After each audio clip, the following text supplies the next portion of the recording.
Omo Hefe Peace Osemere. And this morning, quite frankly, the focus is going to be on Nigerian politics. I beg your pardon, Nigerian politics. Looking at the wave of defection in Nigeria, and there are insinuations that the Social Democratic Party is about to give the ruling All Progressives Congress and other opposition political parties a run for their money. But we really don't know the fate of opposition political parties right now. I mean, just yesterday, Peter Obi actually had a closed-door meeting with the governor of Bauchi State, and consequently, the governor of Bauchi State has actually expressed his readiness to collaborate with Labour Party's 2023 presidential candidate Peter Obi to strengthen opposition politics in Nigeria. What does that mean? Well, in a nutshell, politicking, whether you like it or not, is already gathering momentum, whether we like it or not. Having El-Rufai defect to the Social Democratic Party with the consent of the former president Muhammadu Buhari is one that actually speaks volumes, even though he had come out to say that he's still loyal to the All Progressives Congress. So people should not really make a storm in a teacup, hearing or knowing that former governor of Kaduna State had actually consulted him before defecting to the Social Democratic Party. Right, so the topic is going to be on the power of incumbency and the fate of opposition political parties in Nigeria.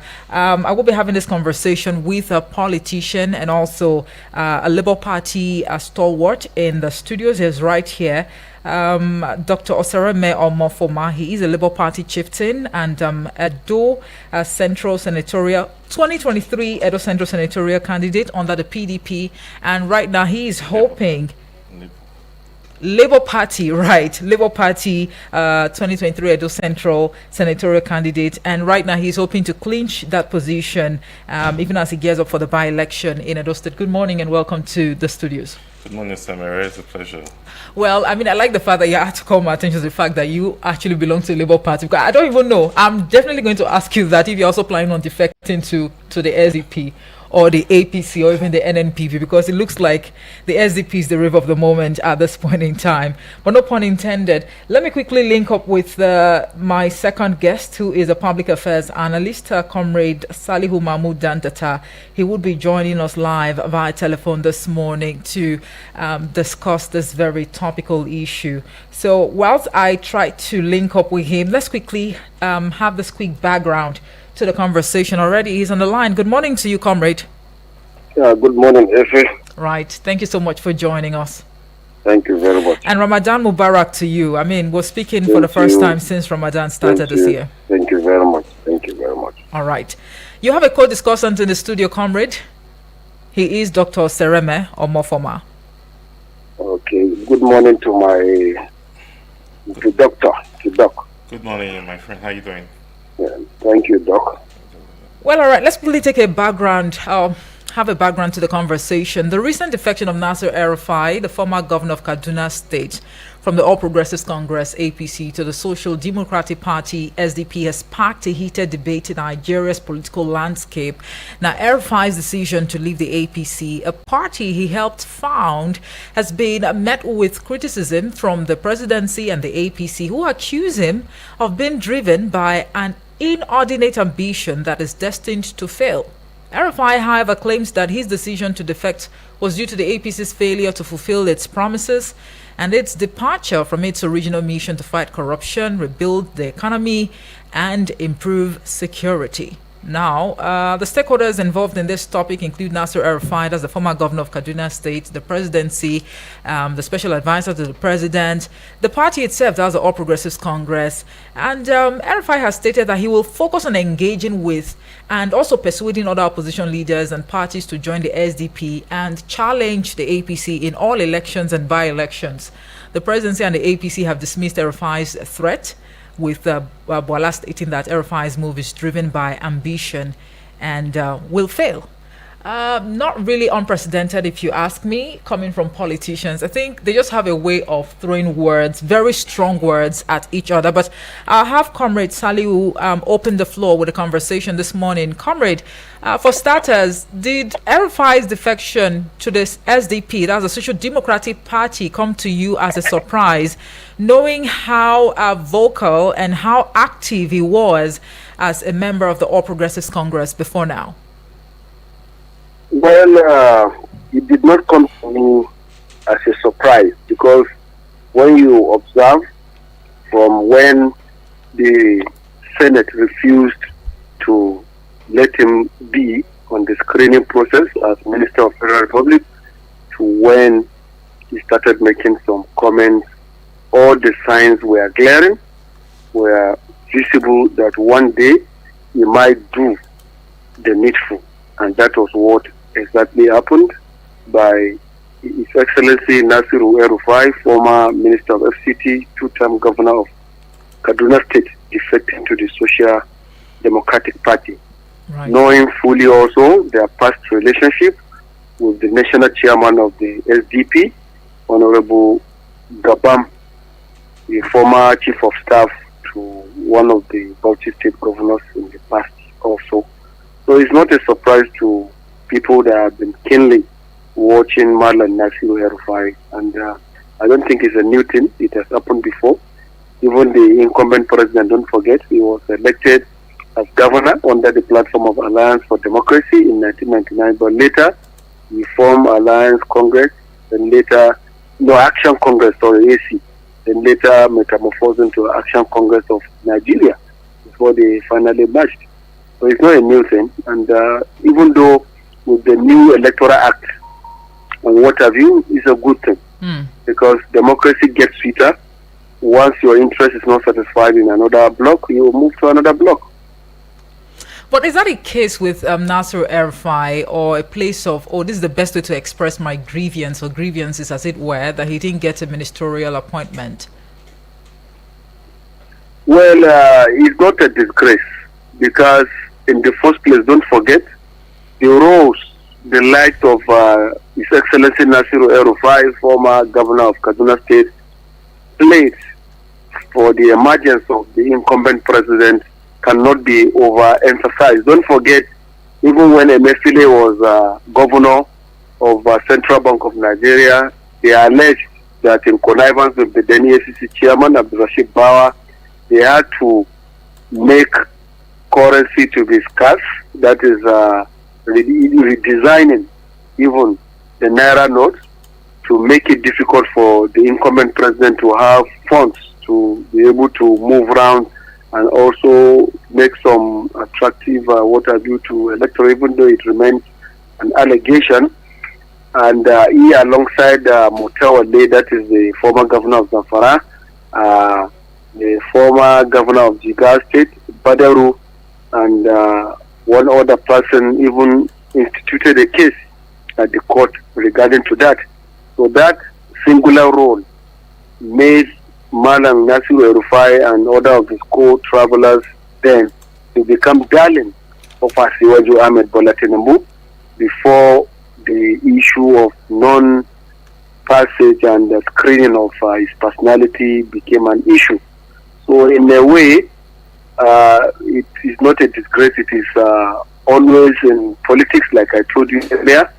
Politics is not going to church or going to mosques.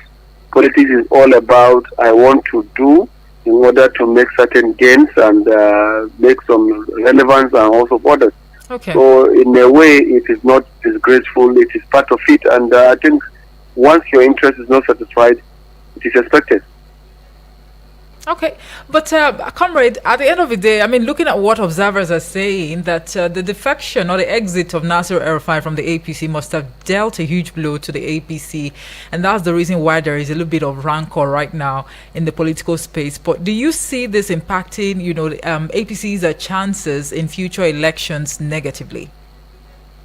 Well, even though you cannot underestimate anyone in politics, but I cannot say that the defection of Nasiru El-Rufai, former governor of Kaduna State, Is that a big blow to APC, like if it were to be like that of former governor of Kano State, Rabiu Musa Kwankwaso, who, in spite of not being in power, ensured that he won Kano State against his predecessor, who also fielded Gawuna as governorship candidate in same Kano State.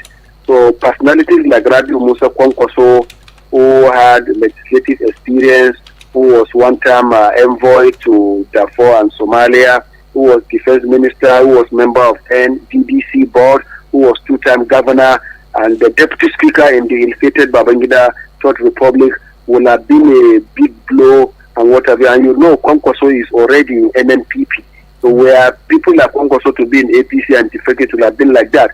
But notwithstanding, it will shake the APC a little, particularly when it comes to Kaduna State. And Kaduna State, as a former seat of premiership, still play crucial role in northern politics. That was the seat of the mafia. You used to know. I don't know whether you are aware, when the mafias used to exist in Kaduna, made up of retired generals, retired top civil servants, private sector players, and also other things. But if I'm to give it a rating, maybe it will give a 30% blow to the APC. Saying by 2027, maybe APC will not get some votes and what have you, that also depends on God. Politics sometimes could be surprising, because the funny part of it is the same incumbent president, Asiwaju Ahmed Bola Tinubu, was outside. Buhari was in charge when he said Emiloka, and bam, he made his way to winning the election. So that was the will of God. That was the will of God. That is what I'm saying. Nothing God cannot do. Yes, that was the will of God. He was outside and was able to win. Talk more of when he is now the president and commander-in-chief. Anything can happen. Well, all right. So the issues are, everything belongs to God Almighty, but sometimes also somebody that is outside that is able to come in. What about now that is there? The IG is under him, service chiefs, Director General DSS, even though we are saying malpractices are minimal, but you can also rule out that as a sitting president and commander-in-chief that have all this, then the money is also there, then the political will, then the power, and also other things. So in a way, only God can tell what can happen in 2027. All right. I'll have you hold your thought, comrade. Let me now engage or revert to Dr. Oserme Omofoma. You are a Labour Party chieftain, and the visit embarked on by your principal, if that's okay, Peter Obi, to the governor of Bauchi State yesterday wasn't really new to a number of Nigerians, because we know that he actually started this trend of visits, from one politician, elder statesman or the other, early this year. I mean, he visited former President Olusegun Obasanjo. I think he also met with IBB, yes, Ibrahim Badamasi Babangida. But at the end of the day, a number of Nigerians are quite not really concerned now, but they are speculating already that it could be that Peter Obi is also considering defecting to the PDP, or maybe joining or forming an alliance with some other opposition political parties. Is there anything you're privy to and you'd like us to get sense of it as a Labour Party chieftain? Well, thank you very much, Samir. Right. Things I might be privy to are not stuff I can be discussing in the open like that. Okay. It might interfere with whatever is going on. And I will say this: Nigeria needs a robust opposition. The opposition is what makes democracy thrive, is what makes democracy robust and enriches it. Right. But we find out that in Nigeria, the lot of this psychophancy and the fact that everybody wants to mark infrastructure. Once a party wins an election, you see a wave of defection. Everybody is defecting to that party, so they can secure their position in the government. Is that the case? Is that why people defect? That is one of the major reasons people leave. Okay. That's not why. I'm not talking about El-Rufai or All right. position right now. But that's the major reason why you see people leave, and it's wrong, But what is happening right now is if people are doing it for the right reasons. Okay. I think Madam Nasir El-Rufai, he's not happy with what's going on with the government. And he decides he's been talking. He's been in the media for quite a while, and he made his move and said, "No, I cannot continue with this," and going into the SDP. You see, a wave of politicians have also followed suit and doing the same thing. My principal, the leader of our party, His Excellency Peter Obi, he's not defecting or doing any such thing right now. What he's doing basically is going around the country, looking at how we can provide a better alternative to what we have right now. So should that be with members of opposition political parties? You see, when you want the best for your country, it doesn't matter the party you belong. The party matters a lot, okay. But the people, okay, the people. You have friends, you have people who these of sound minds, these right, and even people within a party can be aggrieved and not agree or its energy with what's going on within the party. So you can go talk to them, And the truth is, we need to build a northern support, especially for the LP, given the results we had from the last elections. We virtually lost the thing in the northern states, and because people had one or two biases, and he's trying to correct all that, and try and garner support. Now, yes, Excellency Bala Mohammed is in PDP, but Nigeria needs to build a strong and robust opposition. Otherwise, we will go nowhere. Yes, people are talking about alliances and all that, SDP, PDP, Labour Party, NNPP, and all that. So, if it's what it will take to move Nigeria forward and start truly building this nation, then so be it. I'm not saying that's what they are doing, but I'm saying, in my thinking, if that's what it will take, then it's not a bad idea. Forming an alliance to unseat the ruling party, it might be somewhat of a tall order for these opposition political parties. I say this now because of the internal crisis rocking these political parties. You see what is happening in PDP at the moment. Even your party, Labour Party, NNPP may be underreported, and then the SDP. Some people are already thinking that the presence of El-Rufai in the SDP might, bring more woes for the party or something. But how is it even possible that with all of these internal crises, the opposition parties can indeed, form a very strong alliance against the APC? All these parties, if they decide to come together, now, mind you, most of these internal crises we're looking at, they're artificial, they are sponsored. Sponsored? Sponsored by who? I don't know. People are behind all this, and there's some people who don't want opposition to thrive in Nigeria. Forgetting that it's opposition that makes democracy what it is. It's not enough for 2-3 people to sit down in one room and make policy for a nation, right? Without someone to say, "Hey, why did we do this? Where is this taking us? Or how do we manage this?"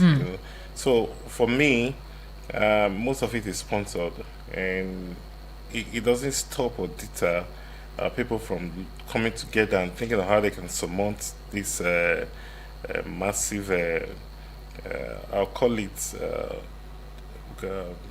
massive, attempt to disenfranchise people to participate in democracy in the most effective way. Okay. Yeah, so if that's what it will take, then so be it. My comrade here was just speaking now, that the fact that the incumbent, they have the INEC, they have the police and everything. And so it will be a very tall order to try and displace them. And your best chance is to form an alliance. Everybody work together and try and do it. Okay. All right, I'll come back to you, comrade. Are you there? Yeah, I'm with you. All right, forming an alliance against the All Progressives Congress. How feasible is that? Looking at the criticisms coming from the opposition political parties in recent times, they really haven't been very well constructive or even objective. So it somewhat gives the All Progressives Congress the edge or the leverage over these political parties or these opposition political parties. But how feasible is it? Well, you see, if alliance is going to be made for patriotism's sake, that would have been better. But for all those alliances, if they are to come from Labour Party, from SDP, from NNPP, as well as other parties in order to unseat APC, who among them is going to fly the flag of the alliance in 2027? That is the issue, because Atiku Abubakar might not allow Peter Obi to fly the flag. Peter Obi might not allow Kwankwaso of NNPP. Kwankwaso might not allow Hamza Abubakar, Hamza Al-Mustafa, that they come from Action Alliance to SDP, to fly the flag. No, El-Rufai allow another person. So it is like marriage of inconvenience.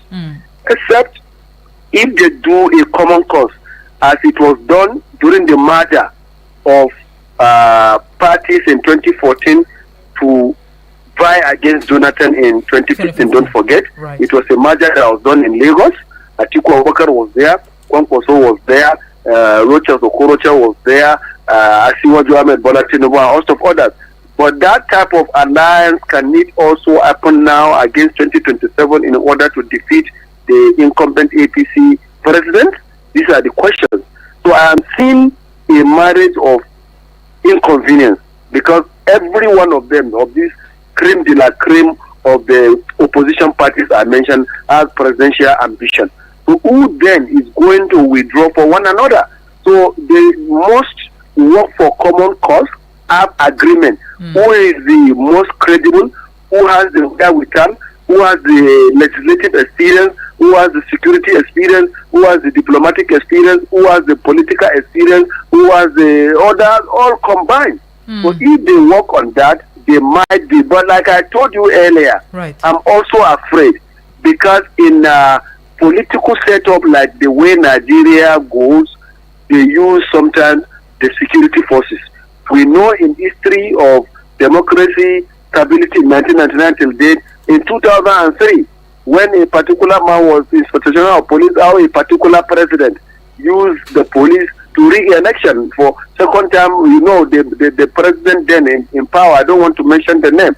So the fear also is for a president that is in charge of the service chiefs, Director General, DSS, IG of police and others, you know, easily he can also do that. And this is not where there is probity. This is not where politics without bitterness counts. It is politics with bitterness that, of course, look at what is happening by court judgments, even regarding to Rivers, regarding to this and this. Talk more of saying an election that will involve the incumbent president and commander-in-chief. Only God can help us in 2027. Indeed, only God can help us come 2027. But I'll have you react to that. And just to add to it would be the fact that taking a look at all of the experiences has been able to highlight. You might have experience, you know, in terms of handling security properly, maybe proffering solutions to our economic challenges, agriculture, education, health, and what have you. But when you eventually clinch that position, it is somewhat overwhelming for whoever becomes the governor, the president, and what have you. Why is that? Look, when people say it's you can start by reacting to what his submissions. Then we don't. I don't think we should bother so much about people coming in with all their ambitions right now, because if they decide to come together. Yes, they are strange bedfellows at the moment. If they decide to come together, these parties, then they would have already ironed out all these issues and say, okay, you know what, who is the best person to lead us? You know, right now we know the truth. You know, Excellency Peter Obi is the foremost right now.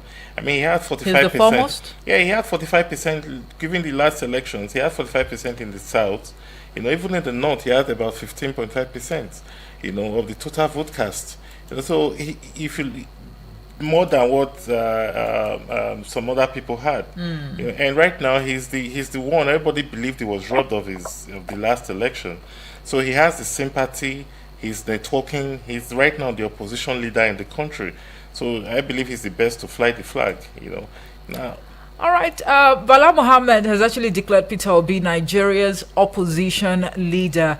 It leaves you with a question as to whether or not the chances are high or slim that Peter Obi will be defecting to the PDP. But according to you, you are not privy to such information. It's not a question of defecting. It's like I believe if anything would happen, there will be an alliance. Okay, an alliance, not really a case of somebody defection. going to say, okay, I'm going here, you know. Yeah. So I think that is what is in the offing, you know. All right, gentlemen, I'll let you hold your thoughts and let the listener out there know that he or she can be part of the conversation this morning by calling or even leaving a message on our WhatsApp portal number, which is 09097054450. Leave a comment or a voice note and do what to call us on 09087668888 or 0907-353-0044.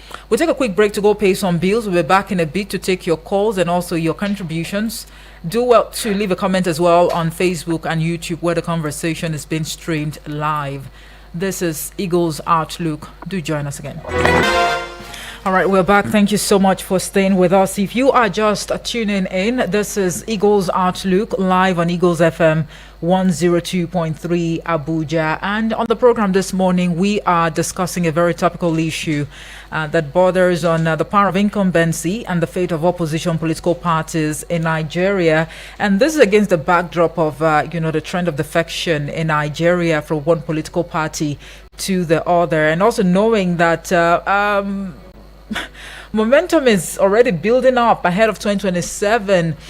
Do you really think, from the look of things, because it's beginning to look like the Social Democratic Party is the wave of the moment, can it indeed form a better opposition to or for the ruling All Progressives Congress? Call in and share your thoughts at this point in time. Please, when you call in, stick to the topic, avoid the use of vulgar or obscene language, and turn down the volume of your radio set so we can hear ourselves very clearly. Call us on 0907-353-0044 or 0908-766-8888. Send a voice note or a message to the WhatsApp portal number on 0909-705-4450. Good morning. That's a miss. Please do us a call back, all right? And you can also join the conversation live on Facebook and YouTube at the moment at Eagles FM Abuja. Good morning. Hello. Yes, good morning to you.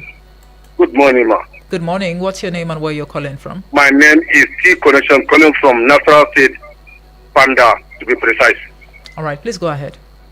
Ma, receiving or going to SDP by His former Excellency, the former governor of Plateau of Kaduna State, is not a very good development. Everybody have known the antecedent of the former president. He's not doing this for the nationality or for the interest of Nigeria. He's doing it for the selfish interest. We know how he governed Kaduna State. I think the governor state in the way Kaduna State, they expected. In fact, he could have got a judicial appointment during this present administration. But his behavior towards people, even if people of Kaduna State, he cannot get 10% out of 100% here. When you talk about a personality who can pull away his former governor of Kaduna State in the person of Konkoso, he has done well for his people. That any time he left any party, people follow him because of good antecedents. I think that El-Rufai is part of this government. He could not say anything. My sister, it's high time for us to come from Abuja and analyze to know the very good people that follow the affairs of this country. All right. He was a minister of federal capital. We know him. He was the governor of Kaduna State. We know him. 2 plus 2 is not 2. It's not 4 in politics. Okay. We are tired of all this court line. So going to SDP, look, in no distant time, some people from SDP will run to that party because of coming of El-Rufai. All right. Thank you very much for your contribution. Thank you. Right. Hello, good morning. Hello, good morning to you. Hello. All right, you might just have to revert to 090735300044 because it appears the other studio number is it's really not responding at this point in time. I'll better to revert to sending voice notes or messages to the WhatsApp portal number.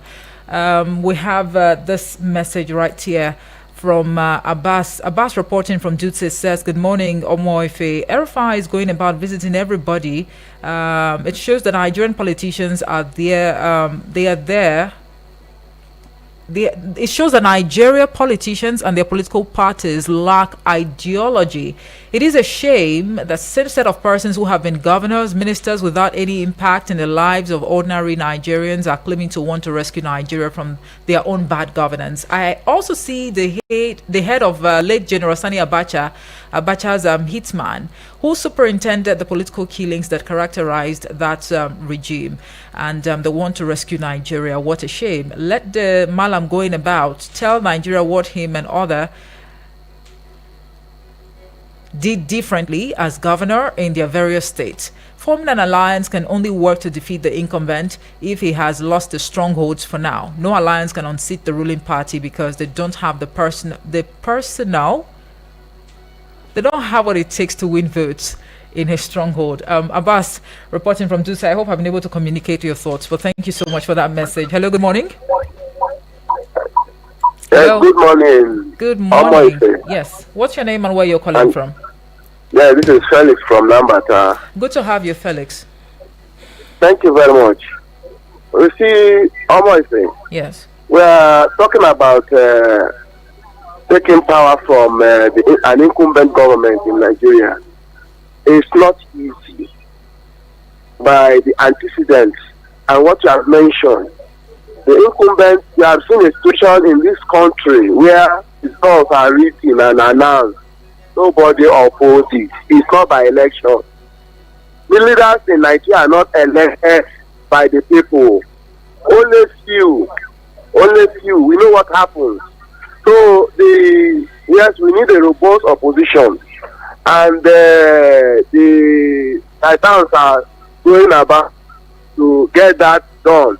But when you look at what they are doing, you will discover that they see personal interest that is at play, not the interest of the masses, not the Nigerian people. Which of these parties can you come and say this is the ideology of this political party? This is the policies they want to change or the policies they want to implement when they get to power. They don't talk about that. All they talk about, let's come together and take power from the incumbent government. And when they get to that place, the sharing continues, the corruption continues, and everything continues. Is that kind of leadership?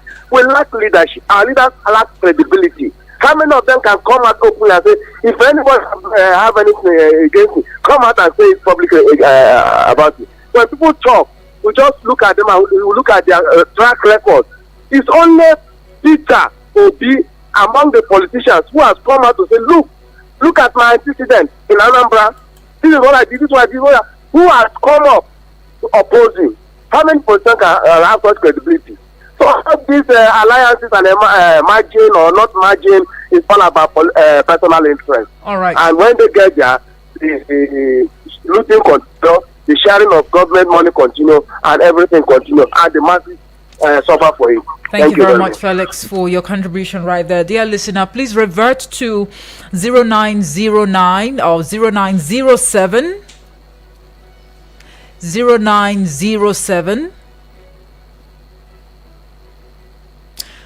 Please kindly revert to 0907-353-0044 because the other studio number is not available at the moment, so we can continue with the conversation. We see calls coming in on the other line that is not responding at the moment. So please revert your calls to 0907-353-0044. Good morning. Hello. Yes, good morning. It's Disgrace calling back, ma. Please, you have a minute this time. I am begging the leadership of APC. They should not be distracted by the defectors of El-Rufai. All right. So we are happy for you to leave the party. Thank you. Myself, I'm not a member of APC. I'm member of PDP. But if El-Rufai comes to PDP today, I'm going to leave PDP. Entirely, I will even throw my voter card away because of him. Thank you very much. On our party, please. Thank you very much for calling back. We have this message from Sanusi. Sanusi is writing from Suleja. He says, good morning. The more their defections, the better for us and our politics. What are we after, or what we are after is good governance. Good governance brings about better life. The ruling party have the upper hand. They have all the machinery to play a better politics. The power of incumbency. Forward ever and backward never. God bless Nigeria. Sanusi from Suleja, thank you for that message. All right. Keep the calls coming in. I think we have about 5 or less than 5 minutes actually left to wrap things up on the show this morning. And don't forget that if you're watching us live on YouTube or Facebook, you can as well share your thoughts across these platforms, and we'll be very glad to acknowledge your thoughts. We are looking at the power of incumbency and the fate of opposition political parties in Nigeria. What are your thoughts? 0907 353 0044. Send a voice note or a message to 0909 705 4450. Let me quickly come back to you, Dr. Osereme Omofoma.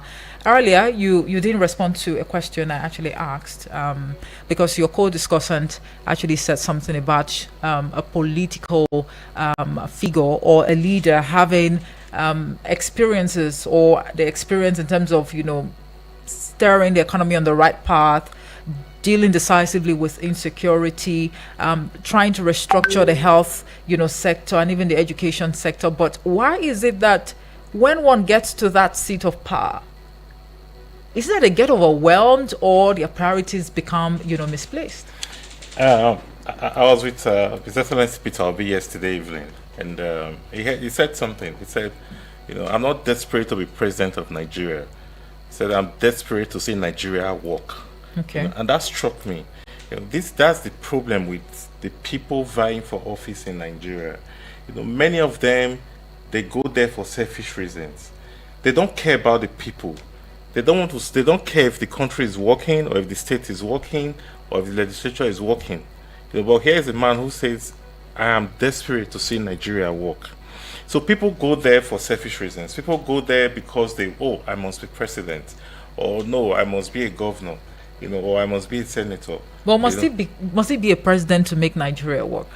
Yes, the way the country is structured. Yeah. There's so much you can do as a private citizen.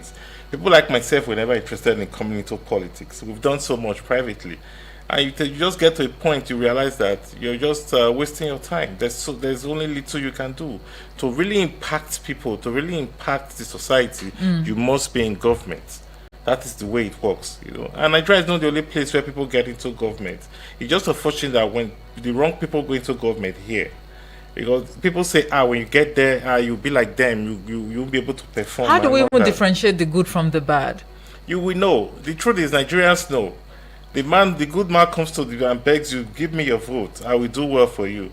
But you go to the polling unit and you get there, the other man comes and says, take 10,000 and vote for me. And you vote for him, you're expecting him to perform. That's why Peter Obi told us this, I'm not going to give shishi in the last election, because he knew he wasn't going there to steal. So why am I paying you to vote for me when I'm not going to steal? I'm going to go fix this country. That's what he wants to do. Okay. So we know what to do. The electorate are also culpable. They need to do the right thing so that we can advance this country and get out of this unending nightmare. All right. Thank you. Comrade Saliu, welcome back. Thank you very much, Efe. Well, all right. Listening to a number of Nigerians share their thoughts on this topical issue, the takeaway would be the fact that they actually think that El-Rufai's defection from the All Progressives Congress to the SDP really will not have any bite on the APC in the long run. But at the end of the day, how well would you even rate Nigerian politicians? How credible are they for key leadership positions in Nigeria, as one who has been observing the progression of events within our political landscape? Well, when you are talking about credibility, you see, is a word that has for long, been wiped out in our politics, because our politics is lacking in ideology, is lacking in integrity. With due respect to few ones who still are practicing politics of integrity, because if we can vividly recall, it was the same Nigeria during the administration of Lateef Jakande as executive governor of Lagos State, where certain things were achieved, from free education, from housing and others. Till date, nobody has beaten the records of Lateef Jakande. That was politics of integrity till he left. When Buhari toppled the administration of Shagari, the man operated from his number 2 Bishop Street, Ilukweju residence in Lagos, to government house. He never even stayed in government house, and he used his Toyota crown. That is what you call politics of integrity. Today, you see the governors flying up to 40 convoys or even more than, routine of security, large renovating government house, chartering aircraft, going out, what have you. So integrity also has to do with probity. So I would say the percentage of politicians with integrity is not more than 30% when you compare to 100. When you must talk about politics of integrity, is politics that has to do with selflessness, patriotism, interest of the people, where you are a servant leader, where you deprive yourself of certain things. Today I have not seen senators, House of Rep members, governors, ministers, even though ministers are appointees, president and also other elected officers, state assembly members, flying commercial flights to foreign seminars or entering trains to where they are going, or even public transport. Integrity has to do with certain values. Okay. And today, unfortunately, it is lacking, with due respect to few who still practice these norms. All right, comrade. Public transport might not really go down well with a number of Nigerians or even the leaders. But thank you so much for that submission. Time is not our friend. Well, thank you so much for spending part of your time with us on the show this morning. Thank you very much. Right. Comrade Saliu Mahmood Dantata is a public affairs analyst, and my second guest in the studio is Dr. Sermel Mofoma, Labour Party's 2023 Edo Central senatorial candidate, and now hoping to clinch the position this time as he gears up for the by-election in Edo State. How is it going, by the way? It's going well. Our only issue now is the INEC, the Independent National Electoral Commission. They've refused to release the timetable. I think the Senate actually prevailed on INEC to hurry up with the conduct of that election. They did the same thing 3 months ago, and it's way past the 90-day mark to conduct an election, and here we are, we still haven't conducted the elections. Anyhow, our fingers are crossed, and we wish you the very best. Thank you very much. Now, to the topical issue, one would say that El-Rufai's defection is a significant development in Nigeria's politics, whether we like it or not. I mean, that's why there's been this bickering coming from different political parties. And the implication of his defection, they are most likely going to be far-reaching, right? And as the country prepares for the 2027 general elections, civil society organizations, that the CSOs, the citizens, are expected, right, and even politicians are expected to actually engage in constructive dialogue and, more importantly, work towards building a more stable and democratic Nigeria. This is a developing a story, and we'll wait to see more updates unfold. That would definitely form new conversations right here. Abdul Majid Yusuf from 3rd Avenue, Gwarimpa, thank you so much for sending your message, but you sent it quite late. Yusuf will say to you, sent your message really late, and time is not our friend today. Thank you all so much, regardless, for keeping us company. Dr. Sermel Mofoma, thank you so much for spending part of your time with us. Thank you, and we hope the discussion continues. Right.